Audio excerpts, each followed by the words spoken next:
This is part 2 of using Python and OpenCV. Today we are going to look at how to detect cars in a video file.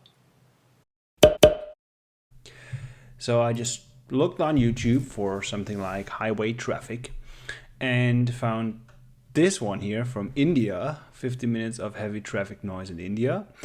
And I think that's what we're going to use to analyze. Let's go ahead and download this video. Somehow we need to download it. So I just search for YouTube downloader and I use this one, freemake.com, paste it in the video, press on download. So I do have the video here, 15 minutes of heavy traffic. Here it is. We can see the cars driving and let's see what we can do with this. So let me go to my editor. I'm just creating a new file here that I'm going to call sample traffic.python, and we're going to add our shebang line, oopsies, in env python 3. If you don't really know anything about OpenCV, I've done a previous video, you could find it right here. And in this previous video I explained the basics of OpenCV, and we're going to go over a very simple example on how we can detect people on a static image. But this time we are going to detect cars that are driving on a street.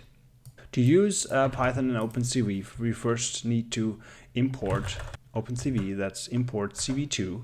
I'm also importing another library that helps me with using file paths on my local machine. So I say from pathlib import path. First we need to read out the file from disk, so we need to know where it is. So I'm going to create a new variable here, file name, and I'm going to use the path.home. And I'm going to append downloads loads /traffic/traffic.mp4. We need to convert this to a string because it's not a string. Just FYI, rename the file to traffic.mp4. Make the file executable. That's much more convenient. Sample traffic.python, and then I can run it.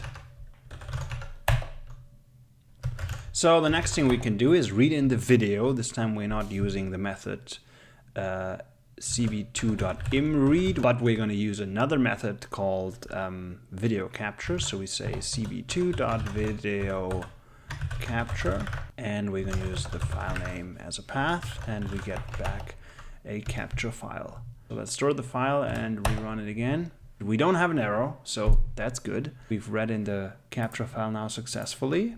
The next thing we can do is read it out frame by frame. So the next thing that we're going to need is a classifier.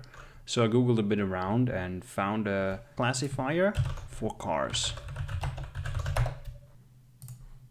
So for now we're just going to use that one. I'm going to download the raw file. I'm going to store it in our directory. Here we go.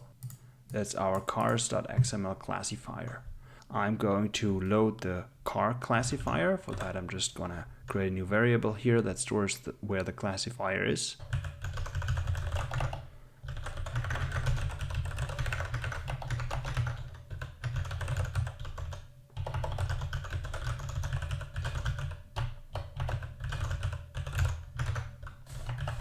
And then I'm going to create a new classifier.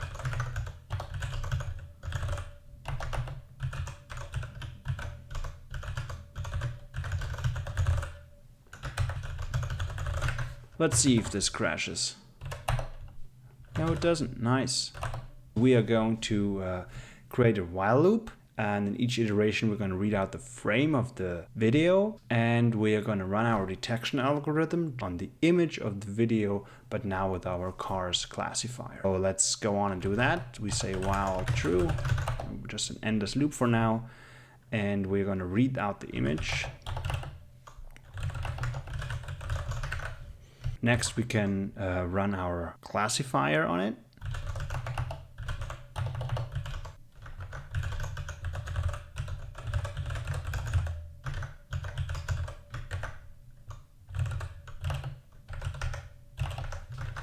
So this runs the classifier on that image, and now we can iterate over the result. X, Y, width, height in cars, and we can now draw rectangles around it.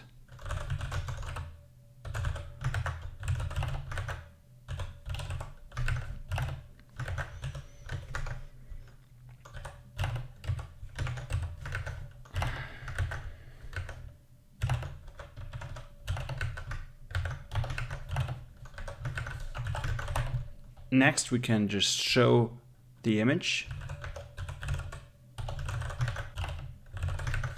Now we have here though an endless loop. We are always going to detect the cars in the video and then we are showing them. But this runs so quickly that we will not be able to see the video image by image. So I'm adding something here so that we can better react on what's happening. We are going to wait until the escape key is pressed, and the escape key is ID number 27. So we can say if CV2 wait key 33 equals escape. And if that's the case, we break out of the loop. And when we are done with everything, we are going to destroy all windows.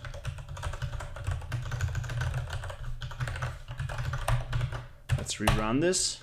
And I can see it here in my other screen. We can see the video and we can see image by image, the video running, and we can see our detection algorithm running whatever it finds for car. It's not perfect yet. It detects a lot of things. It also is very unsure about the upper area here. So what I think I'm going to use is just use the same crop function that we used before in our previous tutorial and just select the lower right corner. So what I can do to only use part of the image, I can crop the image. So I'm going to create a new variable cropped, and I'm going to use the image shape. So the image shape is im.shape, and it gives us the height, the width, and also another variable that we don't need here, the channels of the image. I want basically the lower right part, so I want to start half of the width and half of the height and go to the full width and to the full height. So we say height divided by 2 to height. We need to convert this to an int because of the division. It could be a floating point number, which we don't want. And we're going to do the same thing with width. Width divided by 2 until the width. Now we have the new variable cropped in here, which we have to use for our detection. Oh, I guess I already did that from the previous recording. So we are going to run the method not on the image, but on the cropped image. And we're also going to draw the rectangle not on the image, but on the cropped image. Let's rerun our script and we can see the video, and what we can see now is beautiful because we see that only the cars in the lower right corner are detected. I want to move this a bit to the middle, so let's improve it a little bit. So we are going to create a few new variables here to just make it easy for us. Start height, end height, start width and end width. Start of the height is height divided by 3. The end height divided by, let's say, 6. And we're going to multiply it by 5. Width, we want more of the middle of the picture, so we're going to use the width divided by 4 times 1, so that gives us the first part, and then we want to take the width divided by 4 times 3, which kind of should give us the middle. Let's replace all these variables here, so we go from the start height to the end height, start width and end width. Let's rerun the thing and let's see what happens. That looks much better. We can see that we're only detecting the cars in the middle now, which I like a lot.